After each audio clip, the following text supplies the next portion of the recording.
आणखी एका नवीन ब्लॉगमध्ये आपलं मनापासून स्वागत करते.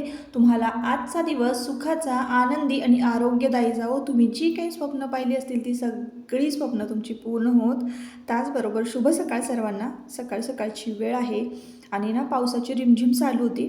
मधूनच ऊन पडलं आणि तुम्ही जे काही व्हिडिओमध्ये बघत आहात, जो काही नजारा बघत आहात ना, इतका छान इंद्रधनुष्य तयार झालेला होता. आणि मी नुकतेच सकाळी सकाळी ना मॉर्निंग वॉकसाठी ना टेरेसवर आले होते. एक 7:30 पावणे 8च्या आसपासचं टायमिंग असावं.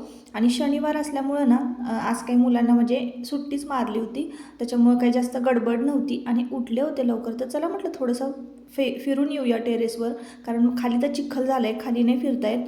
बघायला गेले तर एवढा छान नजारा दिसला ना, मी कधीच बघितला नव्हता एवढा सुंदर इंद्रधनुष्य. तुम्ही बघितला होता का? नक्की कमेंट करून सांगा. आणि नुसतं हे पक्ष्यांचं मी शूट घ्यायला गेले, तेवढ्यात इकडं फिरून बघितलं तर इंद्रधनुष्य गेलासुद्धा होता. म्हणजे अगदी काय ते असेल 1-2 मिनटाचं, 1-1.5 मिनटापर्यंतच फक्त ते दृश्य होतं. आणि इतकं सुंदर दृश्य सकाळी सकाळी मला बघायला मिळालं ना, दिवस अख्खा माझा फ्रेश गेलेला होता. आणि खाली आल्यानंतर मग देवपूजा झालेली होती माझी. जरी निवांत अशी कामं चालू होती ना, तरीसुद्धा मग माझी म्हणजे असं देवपूजा वगैरे स्टेप बाय स्टेप हळूहळू कामं चालू होतीत माझी. तर छान देवपूजासुद्धा झाली होती, घरातलं आवरून झालं होतं. आणि आता काय आधी ना मी मॉर्निंग वॉकला जायचे. आता काही एक्सरसाइज पण माझ्याकडनं होत नाही, तर तेवढ्यातल्या तेवढ्यात मी वर खाली असं फिरत असते टेरेसवर किंवा खालच्या घरामध्ये जाते काम करण्यासाठी. तर स्टेप उतरून जाव्या लागतात, आमचा जिना उतरून जावा लागतो. तर तेवढा मग माझा व्यायाम होतो. घरातल्या घरात इतर कामंसुद्धा असतात. म्हणावं असं एक्सरसाइज होत नाही बरं का माझ्याकडनं. तर असो, आता निवांत कामं चालू होती, तर चला म्हटलं आता स्वयंपाकाला लागूयात. देवपूजा झालेली आहे, क्लिनिंगची कामं पण आवरली होती.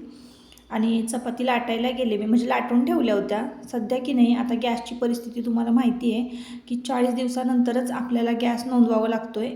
आणि मग 40 दिवसानंतर म्हणजे 40 दिवसानंतरच आम्हाला इकडं अजून तरी 40 दिवसानंतरच गॅस मिळतो आहे. आणि आमचा गॅस ना 30च दिवसामध्ये 30-29 दिवसच आम्हाला गॅस पुरतो. त्याच्यावर आम्हाला गॅस पुरत नाही. तर त्यासाठी ना मी काय करते, सध्या गॅसची थोडी थोडी बचत करते. तर चपात्या एकदम लाटून ठेवते आणि मग एक एक करून भाजते, म्हणजे जेणेकरून ना गॅस लो फ्लेमवर परत हाय फ्लेमवर असं करावं लागणार नाही. एकदाच गॅस ऑन केला की पटपट सगळ्या चपात्या भाजून होतील. आणि मी सारखी कॅमेराकडे बघत होती. त्याचं कारण असं की शूट व्यवस्थित होते की नाही हे बघत होते, कारण अंधार होता ना थोडा, लाईट गेलेली होती, ती नुकतीच आली. आणि मग म्हटलं चला व्यवस्थित शूट होतं आहे का, तुम्हाला क्लिअर दिसतं आहे का, हे मी बघत होते सकाळी. स्वयंपाकाची वेळ. आणि आज ना मी तुमच्याबरोबर मस्तपैकी कोथिंबीर वडीची रेसिपी शेअर करणार आहे. सोबतच घरातलं काही थोडंफार क्लिनिंग आहे, क्लिनिंगच्या टिप्ससुद्धा मी तुमच्याबरोबर शेअर करणार आहे. आणि नॉन मॉड्युलर किचन जे आहे आणि मॉड्युलर किचन याच्यामधला फरक, आणि म्हणजे आपण ते कसं मॅनेज केलं पाहिजे हे सगळं. आणि ज्या लेडीजला वाटतं की माझ्याकडे हेच नाही आहे, माझ्याकडं तेच नाही आहे, माझ्याकडं म्हणजे माझ्या किचनमध्ये हे पाहिजे होतं, माझं किचन असं पाहिजे होतं. प्रत्येकाचं स्वप्न असतं बरं का, आपलं किचन छान मस्त असावं. पण जे आहे त्याच्यामध्ये समाधानी कसं असावं, जे आहे ते कसं व्यवस्थित ठेवावं, हेच मी तुम्हाला पुढे ब्लॉगमध्ये सांगणार आहे. त्यामुळे ब्लॉग कंटिन्यू करा. तर इथं बघा आता मस्तपैकी चपाती ना छान भाजून झालेल्या आहे ना. तुम्ही बघत असाल चपात्या माझ्या मोठमोठ्या असतात छान, म्हणजे छोट्या छोट्या नसतात. पूर्ण तवा भरून अशी चपाती असते. आणि मस्तपैकी लाटून ठेवल्या होत्या मी. आणि नुकताच कॅमेरा लावायला गेली तेवढ्यात एक चपाती करपली. तर असो, आता आमचं काय, एखादी चपाती करपली तरी आमच्याकडे आमचा वाग्या चपाती खातो. तर तुम्ही चपातीची साईज बघताय का, पूर्ण तवा असा भरलेला आहे. अशी भरून चपाती असते आणि इतकी मऊ लुसलुशीत चपाती होते ना. तर आम्ही लोकवन गहू वापरतो आणि त्यामध्ये कुठल्याही पद्धतीचं प्रकारचं काहीच मिक्स करत नाही, सोयाबीन वगैरे. जेव्हा मी मेस चालवत होते ना, तेव्हा मात्र मी सोयाबीन वापरायचे चपाती मऊ होण्यासाठी. पण इतकासा काही फरक पडायचा नाही बरं का. आता फक्त प्युअर गव्हाच्याच आपल्याकडे चपात्या होतात. सकाळी मी लवकर उठले होते, जसं की तुम्हाला सांगितलं. तर सकाळी सकाळी 6 वाजताच ना मी हे सगळे कपडे जे आहेत माझे धुवून स्वच्छ कम्फर्टमध्ये घालून धुतले होते.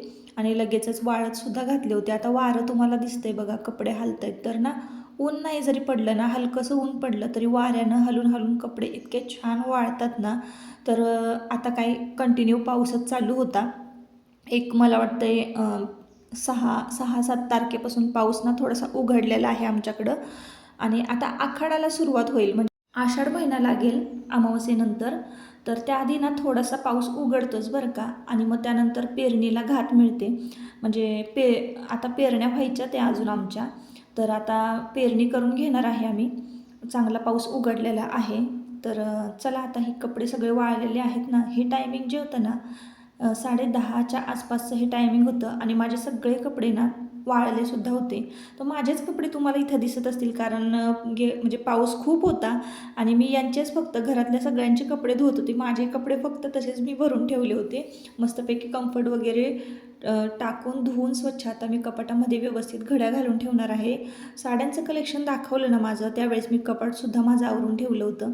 चला आता इथे मस्तपैकी कोथिंबीर वडीची रेसिपी तुमच्याबरोबर शेअर करते. आज ना सासूबाई तुमच्याबरोबर रेसिपी शेअर करणार आहेत. म्हणजे त्या कधी तुम्हाला किचनमध्ये दिसत नाहीत, पण कधीतरीच तुम्हाला त्यांच्या हातची रेसिपी बघायला मिळते ना. तर चला म्हटलं त्यांच्या हातची रेसिपी तुमच्याबरोबर शेअर करते. तर त्यांनी काय केलेलं आहे, मिक्सरच्या भांड्यामध्ये जिरं थोडंसं वाटून घेतलं, आलं घेतलं आणि कोथिंबीर घेतली. 1 इंच आल्याचा तुकडा असणार आहे, 10 ते 12 लसणाच्या पाकळ्या आहेत आणि इकडे 7-8 म्हणजे मिरच्या आहेत आणि लसूण 10 ते 12 पाकळ्या आहेत. तर ह्याचं सगळ्याचं ना आपल्याला वाटण करून घ्यायचं आहे. कोथिंबीर की नाही धुवून घेतलेले आहे. वाटण करताना आम्ही जाडमीठ वापरतो, म्हणजे मग वाटण छान वाटलं जातं मिक्सरमध्ये. तुम्ही बारीक मीठ टाकलं तरीही चालेल. आणि मस्तपैकी बघा वाटून घेतलेलं आहे वाटण. इथं कोथिंबीर स्वच्छ धुवून घेतली होती आणि पीठ मळण्याआधी ना इथं चाळणीला तेल लावून घेतलं. एका पातेल्यामध्ये पाणी गरम करत ठेवलेलं आहे. आता वाटण तयार आहे. तर आपण आहे ना कोथिंबीरमध्ये थोडंसं ओवा घातला होता, हळद घातली होती आणि आता इथं पिठं सगळी घालून घ्यायची आहे.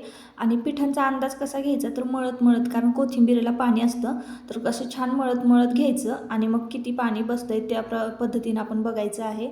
तर आम्ही ना अशाच पद्धतीने ना कोथिंबीर वडी करतो. तर याच्यामध्ये ना आम्ही तीळसुद्धा घालतो. तुम्ही ओवा स्किप करा आणि तीळ घाला. ह्याला काय म्हणतात, जास्त ऐकू येणे काय?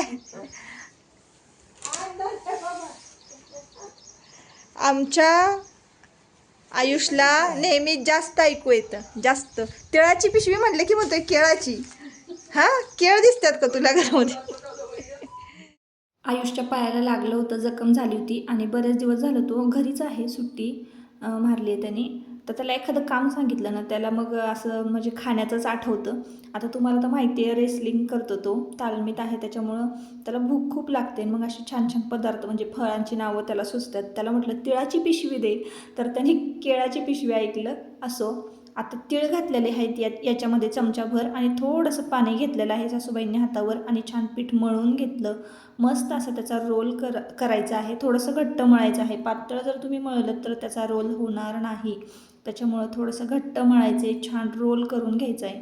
आता प्रत्येकाची ना पद्धत कोथिंबीर वडी करण्याची वेगवेगळी असते. काहींकडं ना थापून कोथिंबीर वडी केली जाते. तर ही कोथिंबीर वडी तुम्ही खाऊन बघा. थापलेल्या कोथिंबीर वडीपेक्षा एकदम मस्त टेस्ट येते बरं का. आणि एकदम अशी शिजल्यानंतर बारीक असं कट करायची आहे आणि कडक तेलामध्ये ना फ्राय करून घ्यायची. एवढी कुरकुरीत होते ना ताईंनो आणि इतकी भारी लागते ना. तर एकदम साधी सोपी रेसिपी आहे. ज्यांना थापीत कोथिंबीर वडी येत नाही ना थापून करायची, त्यांनी अशा पद्धतीनं कोथिंबीर वडी करायची आहे. चला आता 15 मिनटं आपल्याला ही कोथिंबीर वडी छान शिजवून घ्यायची आहे. आणि शिजवताना ना झाकण पॅक असलं पाहिजे चाळणीवर, किंवा तुम्ही उकडीचं भांडं तुमच्याकडे असेल तर. आणि आमचा म्हणजे हा बर्नर आहे ना या बाजूचा, त्याचा जो जाळ आहे तो मागे असा सप्लाय होतो आहे.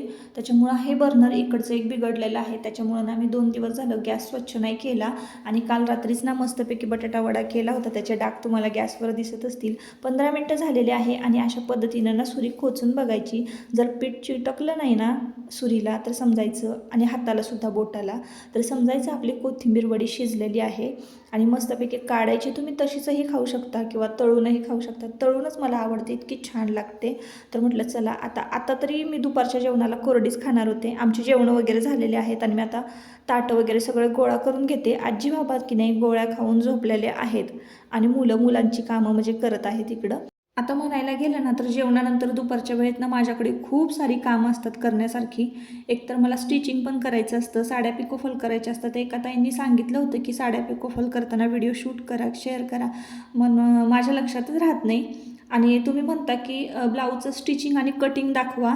तर तुम्हाला खरं सांगू का, आयुष लहान असताना 2 वर्षाचा एक मी छोटासा बेसिक कोर्स केला होता. त्यानंतर मी कुठलाही क्लास, कुठलाही कोर्स केलेला नाही. आणि माझं स्टिचिंग काय, मी फक्त माझेच ब्लाऊज शिवते, त्यामुळं माझा जास्त असा सराव पण नाही आहे. त्यामुळं मी तुम्हाला स्टिचिंग तर दाखवू शकते, पण कटिंग नाही दाखवू शकत बरं का. माझं खूप जुनं माप आहे कटिंग केलेलं. तर पेपर कटिंगचा सराव असणं खूप गरजेचं असतं ब्लाऊज शिवण्यासाठी किंवा परफेक्ट ब्लाऊज बसण्यासाठी. आणि ज्याचा सराव आहे, जो एखाद्या कलेमध्ये सातत्य राखतो ना, तर त्यालाच ती कला अवगत असते. आता असं नाही की मला येत नाही बरं का, मग मी फक्त माझ्या एकटीचेच ब्लाऊज शिवते, इतर कस्टमरचे कोणाचेही ब्लाऊज घेत नाही. कारण माझ्याकडे ना साडी पिको फॉलचाच इतका लोड असतो मला. तुम्ही बघताय की आपला कांदा लसूण मसाल्याचा बिझनेस आहे, तिकडंसुद्धा लक्ष द्यावं लागतं, इथं यूट्यूबकडे लक्ष द्यावं लागतं, आणि शिवाय मग घरातली कामंसुद्धा असतात. छोटी मोठी ही कामं माझ्याशिवाय कोण करणार आहे. म्हणून आहे ना, मी स्टिचिंगचे ब्लाऊज स्टिचिंगचं घेत नाही. हा जो काही पसारा आहे ना, मी आवरायला काढला होता, तर तो काढला होता 4 वाजता, आणि आता बघा किती वाजलेत, 6 वाजलेत.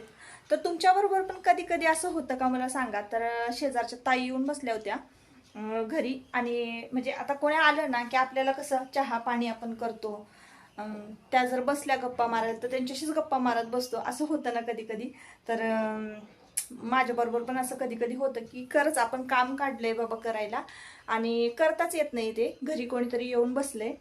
तर आत्ता मग चहा पिऊन त्या गेल्या. आत्ता 5:30 पावणे 6 वाजले. आता तिथून पुढं हा सगळा पसारा आपण कंटिन्यू करूयात. त्यानंतर स्वयंपाकाचं आज काही टेन्शन नाही आहे, कारण सकाळीच मी तुमच्याबरोबर कोथिंबीर वडीची रेसिपी शेअर केली. त्यातली वडी आहे ती छान फ्राय करणार आहे, आणि मस्तपैकी ना पावट्याची आमटी केली होती. याची काही रेसिपी मी तुमच्याबरोबर शेअर केली नाही. तर चला, आता हाच पसारा सगळा आटपते. आणि ज्या ज्या लेडीज आहे ज्यांना थकवा खूप जाणवतो, किंवा कुठलंच काम करावं असं वाटत नाही, झोप पुरेशी मिळत नाही, किंवा इतर काही गोष्टी, बऱ्याच साऱ्या गोष्टी ज्या आहेत त्या लेडीजच्या म्हणजे नाही का शरीरामध्ये बदल होतो, आणि त्याचा परिणाम आपल्या मनस्थितीवर होत असतो. तर ह्या सगळ्या गोष्टी मी पुढे तुमच्याबरोबर शेअर करते. तर व्हिडिओ कंटिन्यू करा. कसं सॉस टाकून द्यायचं ना. खाऊन बघ बरं कसं झालंय. धर. अरे बस बस बस, काय लय गरम आहे. धर धर. सॉस पण द्यायचं की. हां, देते.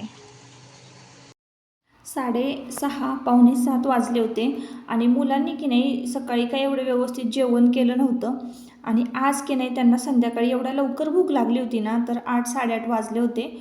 थोडंफार मी माझं क्लिनिकचं काम आटपून घेतलं, तोवर 8-8:30 वाजले. पण तर म्हटलं चला 8 वाजता स्वयंपाकाला सुरुवात करूया.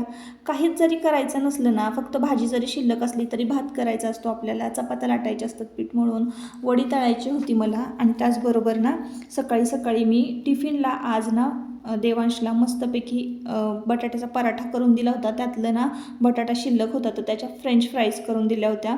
असंच मुलांना कधी कधी असं न मागता छान छान खायला मिळालं ना की मग त्यांना पण भारी वाटतं बरं का. आता काही काही लेडीजची ना कामं करण्याची इच्छा असते, पण त्यांना आळस येतो, थकवा येतो. तर यासाठी आपण काय करायचं आहे, आणि हा आळस थकवाच ना आपल्या चांगल्या मनस्थितीचं कारण असतं. जर आपलं घर स्वच्छ असेल, आपलं जर काहीच दुखत नसेल, आपण फ्रेश असू, तर आपली मनस्थितीसुद्धा चांगली राहणार आहे.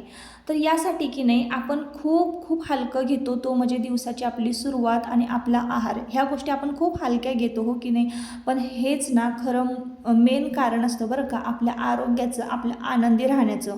म्हणून स्वतःच्या आहाराकडं खूप लक्ष द्यायचं आहे, टाईम टू टाईम खायचं आहे. जरी कितीही काम असलं तरीसुद्धा, भले खाऊन काम करावं लागलं तरीही चालेल. पण काही काही जणांचं म्हणणं असतं की काम केल्यानंतर आम्हाला तर म्हणजे जेवल्यानंतर आम्हाला तर कामच होत नाही. तर असं नाही आहे. तुम्ही तुमच्या शरीराला ज्या साच्यामध्ये ठेवाल त्या साच्याप्रमाणे तुमचं शरीर होणार आहे. काही काही लेडीजला की नाही असं वाटतं, म्हणजे प्रत्येकालाच, काहीच नाही, प्रत्येकाला वाटतं की आपलं जे शरीर आहे ना ते साठीपर्यंत अगदी असं छान सडपातळ असावं, आपलं काहीच दुखू नये, आपलं काहीच चमकू नये, आपल्या पायाला गोळे येऊ नयेत, हे सगळ्या गोष्टी वाटत असतात ना. म्हणून तिशीनंतर आहे ना आपण आहारामध्ये बदल केले पाहिजे. हलका आहार घ्यायचा, पचेल एवढाच. आणि त्यानंतर फ्रूट्स भरपूर खायचे आहेत आणि मुबलक प्रमाणामध्ये सगळे जीवनसत्व जे मिळणारे आहेत तुम्ही सर्च करायचं आहे की तुमच्या शरीरामध्ये कशाची कमतरता आहे. आजकाल हार्मोनल टेस्टसुद्धा होतात, हार्मोनल टेस्टसुद्धा तुम्ही करून घ्यायचे. काय हरकत नाही, तुम्हाला काहीच होत नसेल, तुम्हाला काहीच दुखत नसेल तरीसुद्धा तुम्ही ना काही टेस्ट करून घ्यायचे आहेत. म्हणजे त्या टेस्टमध्ये तुम्हाला कळतं की तुमच्या शरीरामध्ये कुठले विटॅमिन्स कमी आहेत, कुठले जीवनसत्व कमी आहेत आणि तुमच्या शरीराला कुठल्या सत्वांची गरज आहे, जीवनसत्वांची गरज आहे. त्याप्रमाणे तुम्ही आहार घ्यायला चालू करायचा आहे. तुम्ही तुमच्या आहाराकडं, तुमच्या व्यायामाकडं लक्ष दिलं. जास्त व्यायाम करू नका, जास्त एक्सरसाइज करू नका, पैसे भरून जिमला जाऊ नका, असं करू नका. म्हणजे तुम्ही करत असाल तर ठीक आहे, पण मी कधीही असं करत नाही पैसे भरून जिमला जा किंवा हेच कर, एक्सरसाइज कर. छोट्या छोट्या एक्सरसाइज, मान फिरवणे, हात वळवणे, पाय हलवणे, अशा छोट्या छोट्या एक्सरसाइज मी सकाळी उठल्या उठल्या करत असते. यानं ना माझे स्नायू म्हणजे असे छान मोकळे होतात. तर आणि मग मला फ्रेश वाटतं. मग मी कशीही वाकले, कशीही उठले, कशीही बसले अजिबात मला कधीही चमक भरत नाही, माझ्या पायाला कधीही गोळे येत नाही. ह्या छोट्या छोट्या गोष्टी आपण लक्षात घ्यायच्या आहेत.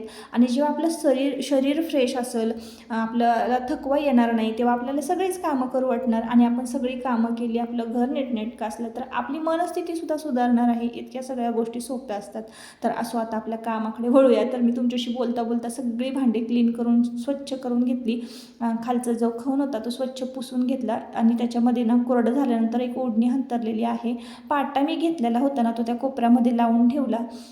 पाटा वरवंटा कधीतरी लागतोच, अशा जुन्या वस्तू पारंपरिक आपल्याकडे असायलाच हव्या. परत आता ह्या पुढच्या पिढीला कळतील की नाही, पण मी आवर्जून विकत घेतलेला आहे हा पाटा. त्याच्यानंतर मी या चटणीची भरणी, आपली कांदा लसूण मसाल्याची भरणी आहे ती एका कोपऱ्यात थंड ठिकाणी ठेवून द्यायची आहे. तर जसं की मी एका कोपऱ्यामध्ये ती ठेवून दिलेली आहे. ऊन पण लागत नाही तिथं आणि वातावरण टेम्परेचर एकदम मस्त असतं. त्यामुळं वर्ष दीड वर्ष आपला कांदा लसूण मसाला जसाच्या तसाच राहतो. ज्यांना कोणाला आपला कांदा लसूण मसाला पाहिजे असेल तर डिस्क्रिप्शनमध्ये नंबर दिलेला आहे. आणि आता इथे बटाटे छान पसरवून घेते. तर हे बटाटे ना 5-5 महिने खराब होत नाहीत. कांदा, बटाटा, लसूण ह्या सगळ्या. आता पावसाळ्याचे दिवस चालू आहे ना, तर 4-5 महिन्याचं भरून ठेवलेलं असतं सगळं. आता मस्तपैकी किचन कट्टा खालचा, म्हणजे किचन खालची जी बाजू आहे कट्ट्या खालची, तर स्वच्छ झालेली आहे. काही जणांनी यामध्ये ना ट्रॉलीसुद्धा बसवून घेतलेल्या असतील. तर काही जणींचं कसं असतं की ना, म्हणजे काही लेडीज असतात ना समाधानीच नसतात. त्यांना म्हणजे प्रत्येक गोष्ट ना क्विक आणि लगेच हवी असते, पण परिस्थिती तशी नसते.